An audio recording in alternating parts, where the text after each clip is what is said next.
Hello friends, कैसे हैं आप सभी। मेरा नाम साधना, आप सभी का स्वागत है आपके अपने चैनल एक्सपर्ट क्लासेज में। आज हम आपके लिए लेके आए हैं हिंदी भाषा से टॉप 30 क्वेश्चंस जो आपके एग्जाम में बार बार पूछा जाता है। तो चलिए हम टॉपिक को स्टार्ट करते हैं। आज का मेरा पहला क्वेश्चन है कि भारतीय संविधान के किस अनुच्छेद में राजभाषा संबंधी प्रावधानों का उल्लेख है। ये क्वेश्चन वेरी इंपॉर्टेंट है कि इंडियन कॉन्स्टिट्यूशन आर्टिकल्स जो होता है वो 343 से 351 के बीच में राजभाषा की चर्चा की गई। यानी कि आर्टिकल 343 हमारा ये कहता है कि हिंदी भाषा जो हमारी है वो राजभाषा है, यानी राजभाषा की चर्चा की गई है अनुच्छेद 343 से 351 के बीच में। तो option number first is right हो जाएगा। क्वेश्चन नंबर सेकंड है मेरा कि भारत में हिंदी को आप किस वर्ग में रखेंगे, यानी कि भारत में जो हमारी हिंदी है वो हम किस वर्ग में रखेंगे। तो इसमें ऑप्शन नंबर फर्स्ट है राजभाषा के रूप में, या फिर राष्ट्रभाषा में, या फिर टेक्निकल लैंग्वेज यानी कि तकनीकी भाषा, या फिर विभाषा में। तो जो हमारी भारत में हिंदी है जो हमारी क्या है, राष्ट्रभाषा नहीं है, हिंदी हमारी राजभाषा है, तो हम इसको रखेंगे राजभाषा में। किस में रखेंगे? राजभाषा में, क्योंकि हमारी राष्ट्रभाषा कोई नहीं है, हिंदी हमारी राजभाषा है ना कि राष्ट्रभाषा है। तो option number first is right हो जाएगा। क्वेश्चन नंबर थर्ड है मेरा कि हिंदी भाषा का जन्म कहाँ से हुआ, यानी कि हिंदी भाषा जो है उसका जन्म यानी कि उदय कहाँ से हुआ। तो ऑप्शन नंबर है फर्स्ट है अपभ्रंश से, ऑप्शन नंबर सेकंड है लौकिक संस्कृत से, या फिर ऑप्शन नंबर थर्ड है देवनागरी से। तो ऑप्शन नंबर फर्स्ट के साथ जाएगा क्वेश्चन नंबर थर्ड कि अपभ्रंश से हिंदी भाषा का जो उदय हुआ वो हुआ अपभ्रंश से। किससे हुआ? अपभ्रंश से हुआ। क्लियर है। क्वेश्चन नंबर फोर्थ है हिंदी भाषा की लिपि है, हिंदी भाषा की लिपि क्या है? गुरुमुखी है, या देवनागरी है, या फिर ब्राह्मी है। तो हिंदी भाषा की जो लिपि है वो है देवनागरी। क्या है? देवनागरी है। अगर यहाँ पे दिया जाता कि पंजाबी भाषा की लिपि क्या हो तो वो हो जाता गुरमुखी के साथ। किसके साथ? गुरमुखी। लेकिन अगर हिंदी भाषा की लिपि पूछी गई है तो देवनागरी के साथ चला जाएगा, यानी कि ऑप्शन नंबर सेकेंड के साथ चला जाएगा। क्वेश्चन नंबर 5 है स्क्रीन पे कि निम्नलिखित में अल्प प्राण कौन है। पहला ऑप्शन है का और गा, दूसरा है घा और चा, तीसरा है ना और पा, और चौथा ऑप्शन है ता और था। तो अल्प प्राण क्या होते हैं हम देखते हैं कि यहाँ पे अल्प प्राण कौन होते हैं। का, खा, गा, घा और अंगा। तो इसमें से अल्प प्राण क्या होता है हम अल्प प्राण पहले जानते हैं। पहला, तीसरा और पांचवा ये क्या होते हैं? अल्प प्राण होते हैं। पहला, तीसरा, पांचवा क्या होते हैं? अल्प प्राण। तो यहाँ पे पहला, तीसरा, पांचवा कौन है? पहला और तीसरा कौन है? ऑप्शन नंबर फर्स्ट के साथ चला जाएगा, क्योंकि ये क्या है? का, खा, गा, घा चौथे नंबर पे है, ए दूसरे नंबर पे है यानी कि चा फर्स्ट पहले नंबर पे है, ए ना है, ए पा है, ता और था ये क्या है? पहले और दूसरे नंबर पे है। ता और था ता वर्ग में आता है, चा वर्ग में आता है, चा वर्ग में आता है। तो यहाँ पे क्या है? ऑप्शन नंबर फर्स्ट के साथ जाएगा कि पहला, तीसरा, पांचवा क्या होते हैं? अल्प प्राण होते हैं, बाकी सभी क्या होते हैं? महाप्राण होते हैं। तो क्वेश्चन नंबर 6 जो हमारा का क्वेश्चन नंबर 6 क्या है कि तद्भव शब्द है, इसमें से तद्भव शब्द कौन सा है। यहाँ पे तीन ऑप्शन क्या दिए दिए गए हैं तत्सम जो कि है, और एक क्या है? तद्भव है। तो नयन क्या है? ये तत्सम है। शकुन क्या है? तत्सम है। पूंजी क्या है? तत्सम है। तो अगर हम शकुन की बात करें, अगर हम शकुन का यहाँ पे तद्भव देखें, क्योंकि शकुन क्या है? तत्सम है। अगर यहाँ पे हम तद्भव देखें, शकुन का क्या हो जाएगा? शगुन हो जाएगा। पूंजी का क्या हो जाएगा? पुंज हो जाएगा। क्या हो जाएगा? पुंज हो जाएगा, क्योंकि ये सभी तत्सम है। अगर हम इसके तद्भव की बात करते हैं तो पूंजी का तद्भव हो जाएगा पुंज, और इसका शकुन का हो जाएगा शगुन, और नयन का हो जाएगा आँख, और दूसरा क्या है? मूर्ख। मूर्ख क्या है? ये क्या है? तद्भव। हम तद्भव शब्द की बात हो रही है तो ऑप्शन नंबर सेकंड के साथ चला जाएगा कि मूर्ख जो है वो तद्भव शब्द है। Option number second is right हो जाएगा। क्वेश्चन नंबर 7 है यहाँ पे कि श्याम विद्यालय से घर जा रहा है। श्याम विद्यालय से कहाँ जा रहा है? घर जा रहा है। हम मान लेते हैं क्या है? विद्यालय है, और ये क्या है? घर है। तो श्याम कहाँ जा रहा है? विद्यालय से कहाँ जा रहा है? घर जा रहा है। विद्यालय से घर जा रहा है। अब दोनों के बीच में क्या हो रहा है, डिस्टेंस क्रिएट हो रहा है। क्या हो रहा है, डिस्टेंस। और जिसमें डिस्टेंस की बात की जाए, अलगाव की बात की जाए, से की बात की जाए, वो आते हैं अपादान कारक में। कहाँ आते हैं, अपादान कारक में। तो ऑप्शन नंबर फर्स्ट क्या हो जाएगा, राइट हो जाएगा कि श्याम विद्यालय से घर जा रहा है, यानी कि विद्यालय से वो अलग हो रहा है, यानी कि घर की तरफ जा रहा है, घर जा रहा है, तो उसमें डिस्टेंस क्रिएट हो रहा है। तो जहाँ पे दूरी की बात की जाए, अलगाव की बात की जाए, वहाँ अपादान कारक हो जाता है। ऑप्शन नंबर फर्स्ट इज क्या हो जाएगा, राइट हो जाएगा। अब क्वेश्चन नंबर 8 क्या कहता है मेरा, कि इनमें से भाववाचक संज्ञा है, इसमें से भाववाचक संज्ञा क्या है, राम है, तप है, दया है, या फिर पानी है। पानी क्या है, पानी का पानी हो जाता है। तप, राम क्या है, नाम है। दया ऐसी है, दया क्या, दया है, दया दिखाई जाती है। दया क्या है, दया भाववाचक संज्ञा है, क्योंकि इसमें इमोशनल की बात की जाती है। इसको आप फील कर सकते हो किसी दया। तो ऑप्शन नंबर थर्ड क्या हो जाएगा, ए राइट हो जाएगा। क्लियर है। क्वेश्चन नंबर 9 है यहाँ पर कि घोटक का तद्भव क्या होता है, यानी कि घोटक का तद्भव शब्द यहाँ पर कौन सा है, ऐसा शब्द कौन है जो घोटक का तद्भव है। तो यहाँ पर 3 शब्द ऐसे हैं जो तत्सम है और एक क्या है, वो तद्भव है। तो ऑप्शन नंबर फर्स्ट है घोड़ा, घोटक का घोड़ा होता है तद्भव, या फिर घोटक का अश्व होता है, या फिर घोटक का क्या होता है, तुरंग होता है, या फिर घोटक का तद्भव करपट होता है। तो ऑप्शन नंबर क्या यहाँ पर राइट हो जाएगा। तो यहाँ पर घोटक का मतलब होता है घोड़ा। घोटक क्या है, संस्कृत शब्द है, तो यहाँ पर घोड़ा क्या हो जाएगा, राइट आंसर हो जाएगा। घोटक का मतलब होता है घोड़ा, यानी कि घोटक संस्कृत शब्द है और घोड़ा क्या होता है, हिंदी शब्द है। और अश्व मीन्स क्या होता है, घोड़ा होता है। तुरंग मीन्स क्या होता है, घोड़ा होता है। और करपट का क्या होता है कि करपट क्या है, तत्सम है। अगर इसके तद्भव की बात की जाए तो कपड़ा का होता है करपट। कपड़ा क्या है, तद्भव शब्द है, और करपट क्या है, तत्सम शब्द है। तो यहाँ पे राइट आंसर हो जाएगा फर्स्ट। क्वेश्चन नंबर 10 है कि हिंदी भाषा में वर्णों की संख्या है, वह हिंदी भाषा में वर्णों की कितनी संख्या है। तो क्वेश्चन ऑप्शन नंबर फर्स्ट है 33 है, या फिर 52 है, ऑप्शन नंबर थर्ड है 45, या फिर ऑप्शन नंबर हिंदी भाषा में जो वर्णों की संख्या है वो है 42। कितनी है, 42। ऑप्शन नंबर सेकंड के साथ चला जाएगा कि 42 हिंदी भाषा में वर्णों की संख्या होती है।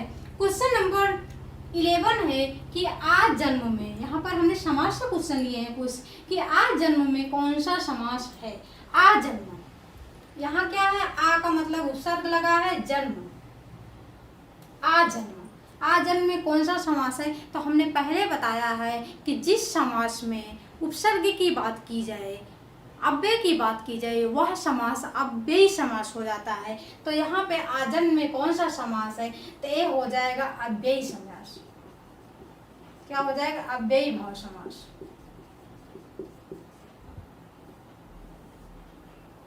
आजन्म में अव्ययी भाव समास है। क्वेश्चन नंबर 12 है यहाँ पर, किस किस समास में पहला पद संख्यावाची होता है। संख्यावाची का मतलब होता है जिसमें संख्या मिली हो, जो शब्द संख्या से जुड़ा हो, जैसे चौराहा, तिराहा, त्रिफला, ये सभी जिसमें संख्या की बात की जाती हो, नंबर की बात की जाती है। तो इसमें क्या हो जाएगा कि जिस समास में पहला पद संख्यावाची हो, तो अगर हम द्वंद्व की बात करते हैं तो उसमें दोनों पद प्रधान होते हैं, दोनों पदों की बात हो जाती है। द्विगु की अगर बात करते हैं, द्विगु समास की, तो इसमें क्या होता है कि पहला पद संख्यावाची होता है। तो इसका क्या आंसर हो जाएगा, इसका हो जाएगा द्विगु समास। क्या हो जाएगा, द्विगु समास। द्विगु समास में पहला पद क्या होता है, संख्यावाची होता है। जैसे हो गया तिराहा, तो क्या हो गया, 3 राहों का समूह। आपस में क्या हो रहा है, इसमें 3 राह मिल रहे हैं। तो क्वेश्चन नंबर 13 क्या कहता है मेरा, कि नील कमल में कौन सा समास है। नील कमल। अब नील कमल का मतलब क्या होता है, नील का मतलब नीला हो जाएगा, कमल का मतलब कमल हो जाएगा। कमल कैसा है, इसमें कैसे भी बात की जाएगी, कमल कैसा है, तो कमल है नीला। जिसमें विशेषता बताई जाए वो समास कौन सा समास हो जाता है? तो समास हो जाता है कर्मधारय समास। कौन सा? कर्मधारय समास हो जाता है, जिसमें पहला पद विशेषण और दूसरा पद विशेष हो, वह कर्मधारय समास हो जाता है। जैसे नीलकंठ हो गया, नीलकमल हो गया, ये सभी क्या होते हैं? कर्मधारय समास में आ जाते हैं, जिसमें विशेषता की बात की जाती है। क्वेश्चन नंबर 14 है यहाँ पर कि पावक में कौन सी संधि है? पावक, पावक की बात की जाए तो यहाँ पर हमने संधि से क्वेश्चन लिया। पावक की बात की जाए तो इसमें कितने शब्द हैं? इसमें 5 हैं। कितने वर्ण हैं इसमें? तो इसमें 5 हैं वर्ण, पा, वा और का। अगर 3 अक्षर हैं इसमें, कितने अक्षर हैं? 3 हैं। और 3 अक्षर वाला शब्द क्या होता है? अयादि संधि में आ जाता है। यानी कि स्वर संधि में 5 पार्ट होते हैं और 5 पार्ट के अंतर्गत क्या आता है? अयादि संधि। तो पावक क्या हो जाएगा? इसमें अयादि संधि की बात की जा रही है। यानी कि पावक में कौन सी संधि है? तो इसमें अयादि संधि है।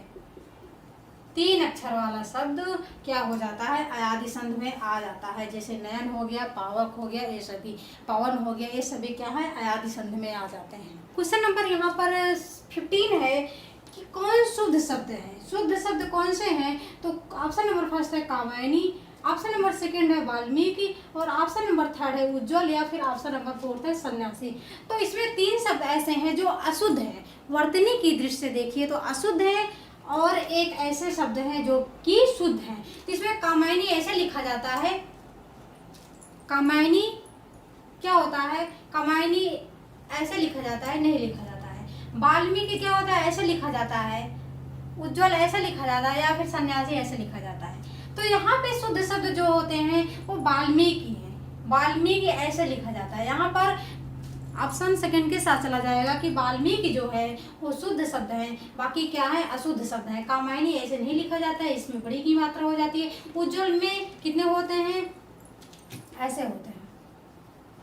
उज्ज्वल डबल जा होता है और सन्यासी में क्या हो जाता है? सा और लास्ट वाला बदल जाता है।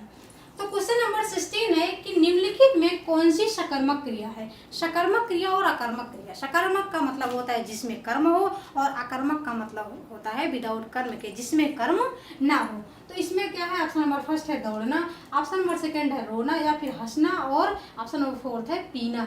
तो इसमें दौड़ना, क्या कोई दौड़ रहा है तो उसमें कर्म हो रहा है, क्रिया हो रही है नहीं हो रही है। रो रहा है कोई तो उसमें कर्म हो रहा है, क्रिया हो रही है। और नेचर है, नेचुरल द्वारा प्राप्त हुआ है हमें कि रोना हंसना, इसमें क्या कर्म नहीं हो रहा है। तो ऑप्शन नंबर फोर्थ क्या हो जाएगा? राइट हो जाएगा। अगर हम कोई चीज़ खा रहे हैं और अगर हम पानी पी रहे हैं तो उसमें क्या हो रही है? उसमें क्रिया हो रही है। तो ऑप्शन नंबर फोर्थ के साथ चला जाएगा कि इसमें से सकर्मक क्रिया क्या हो जाएगा? पीना के साथ चला जाएगा। क्वेश्चन नंबर 17 है कि अलंकार का शाब्दिक अर्थ क्या होता है? यानी कि अलंकार का शाब्दिक अर्थ क्या होता है? तो ऑप्शन नंबर फर्स्ट है इसमें आभूषण। आभूषण को अलंकार कहते हैं या फिर वर्ण को अलंकार कहते हैं या फिर शब्द को अलंकार कहते हैं या फिर विशिष्ट को अलंकार कहते हैं। तो इसमें ऑप्शन नंबर फर्स्ट के साथ चला जाएगा। ऑप्शन नंबर फर्स्ट राइट हो जाएगा कि अलंकार का शाब्दिक अर्थ होता है आभूषण। यानी कि आभूषण को हम अलंकार कहते हैं, जिससे अलंकृत होते हैं उसे हम अलंकार कहते हैं। अलंकार का मतलब होता है सजना संवरना, जिससे अलंकृत हो जाए वही अलंकार है। तो ऑप्शन नंबर फर्स्ट के साथ चला जाएगा। Option number first is right हो जाएगा। क्वेश्चन नंबर 18 है कि अन्न जल में कौन सा समास है? तो यहाँ पर क्या लग गया है? यहाँ पर योजक चिन्ह लग गया है और जिस समास में योजक की चिन्ह की बात की जाती है वो दुनिया का कोई भी समास हो वो द्वंद्व समास है। योजक का मतलब होता है और यहाँ पर किसका लोप हो रहा है? तो यहाँ पर और का लोप हो रहा है। किसका हो रहा है? और का लोप हो रहा है। तो अन्न और जल में कौन सा समास है? तो यहाँ पर ए द्वंद्व समास हो जाएगा। कौन सा? द्वंद्व समास। अन्न जल में कौन सा समास है? तो द्वंद्व समास है। जैसे माता पिता राम लक्ष्मण भाई बहन, इस समय क्या है? तो इस समय जिसमें और का लोप हो जाए वो द्वंद्व समास में आ जाता है। क्वेश्चन नंबर 19 है यहाँ पर कि पाठशाला किस प्रकार का शब्द है? पाठशाला, विद्यालय, ये सभी किस प्रकार के शब्द हैं? ऑप्शन नंबर फर्स्ट है यौगिक में आ जाते हैं। पाठशाला यौगिक शब्द है या फिर पाठशाला रूढ़ शब्द है या फिर पाठशाला योग रूढ़ शब्द है। इसमें पाठशाला किस शब्द में आ जाता है? तो पाठशाला जो होता है जिसका संधि विच्छेद हो जाए, पाठ धन शाला, तो इसमें जिसमें संधि विच्छेद हो जाए वो यौगिक शब्द में आ जाते हैं। रूढ़ का मतलब होता है जिसका संधि विच्छेद ना हो, और योग रूढ़ का मतलब हो जाता है जो दुनिया का कोई भी समास बहुव्रीहि में हो जाता है वो युग रूढ़ समास में हो जाता है। इससे दशानन हो गया, ये सभी क्या हो जाते हैं? योग रूढ़ में आ जाते हैं, यानी कि जो बहुव्रीहि समास में होते हैं वो शब्द योग रूढ़ में आ जाते हैं। और जिसका संधि विच्छेद हो जाता है वो यौगिक में आ जाते हैं। जो तोड़ने से ना टूटे, जिसका विखंडन ना हो, जिसका अलगाव ना हो, वो रूढ़ शब्द में आ जाते हैं। तो ऑप्शन नंबर फर्स्ट इज क्या हो जाएगा? राइट हो जाएगा। ऑप्शन नंबर फर्स्ट के साथ चला जाएगा कि पाठशाला यौगिक शब्द है। सो फ्रेंड्स, क्लियर है? क्वेश्चन नंबर 20 है, निर्वेद किसका स्थायी भाव है? तो निर्वेद जो होते हैं वो शांत रस का स्थायी भाव। हमारा 9वां रस कौन सा आया? तो वो आया शांत रस। और शांत रस का स्थायी भाव क्या होता है? तो होता है निर्वेद। शांत रस का स्थायी भाव होता है निर्वेद। ये निर्वेद के साथ चला जाएगा कि शांत रस का स्थायी भाव होता है निर्वेद। हमारा 9वां रस कौन सा है? तो है शांत रस। सो फ्रेंड्स, क्लियर है? सज्जन का संधि विच्छेद क्या होता है? तो सज्जन, पहले हमें ये पता होना चाहिए कि सज्जन स्वर संधि है या व्यंजन संधि है या फिर विसर्ग संधि है। तो सज्जन जो है वो है व्यंजन संधि। कैसे पता लगेगा कि सज्जन व्यंजन संधि है? तो इसमें क्या हो जाएगा कि इसमें सभी जितने भी वर्ड हैं यहाँ पर वो सभी क्या है? व्यंजन है। और इसका हम जब संधि विच्छेद करेंगे, इसको तोड़ेंगे, तो क्या हो जाएगा? सत धन जन। सत धन जन क्या हो जाएगा? सज्जन हो जाएगा। ये हो जाएगा व्यंजन संधि। कौन सी संधि? व्यंजन संधि। क्वेश्चन नंबर 22 है कि द्विवेदी युग का नामकरण किसके नाम पर पड़ा? द्विवेदी युग का जो नामकरण है वो किसके नाम पर पड़ा? ये सभी क्वेश्चन वेरी इंपॉर्टेंट है कि द्विवेदी युग का नामकरण किसके नाम पर पड़ा? तो वो पड़ा महावीर प्रसाद द्विवेदी के नाम पर। किसके नाम पर पड़ा? वो पड़ा महावीर प्रसाद द्विवेदी।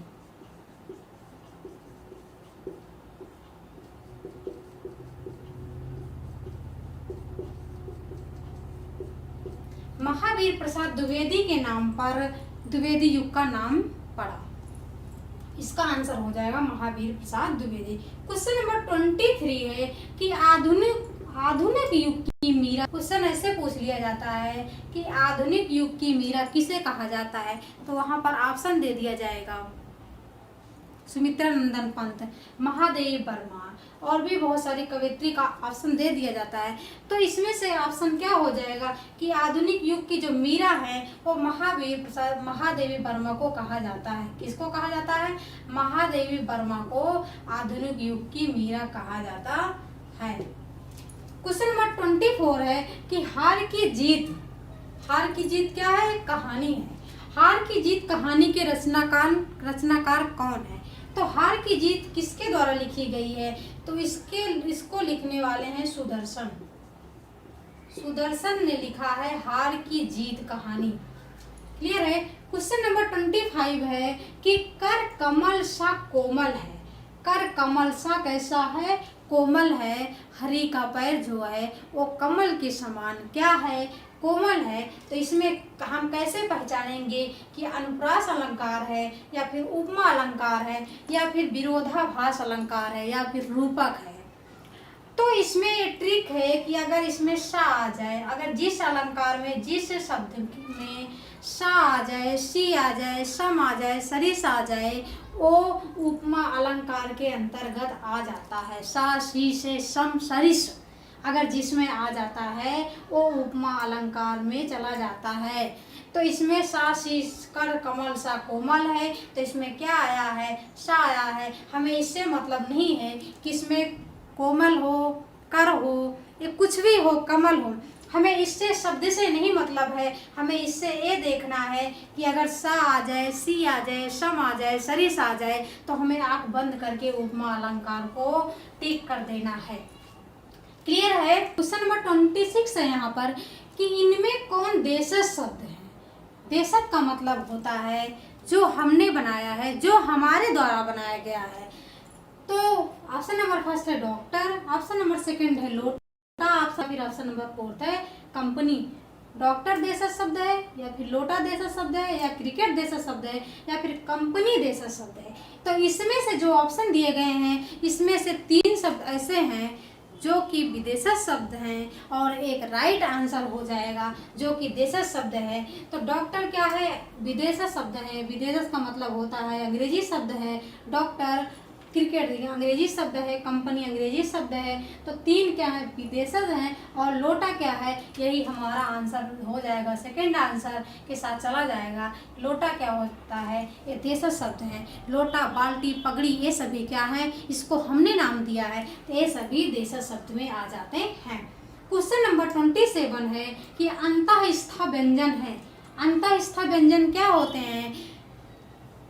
का, चा, ता, ये अंतःस्थ व्यंजन है, या फिर मा, पा, फा है, या रा, ला, वा, या फिर चा, टा, ता है। तो इसमें से अंतःस्थ जो व्यंजन है वो ऑप्शन नंबर 3 के साथ चला जाएगा कि या, रा, ला, वा को अंतःस्थ व्यंजन कहा जाता है। इसको आप याद रखिएगा कि या, रा, ला, वा को अंतःस्थ व्यंजन कहा जाता है। क्वेश्चन नंबर 28 है कि छायावाद के जनक कौन है? छायावाद के जनक कौन है? तो जयशंकर प्रसाद को छायावाद का जनक कहा जाता है।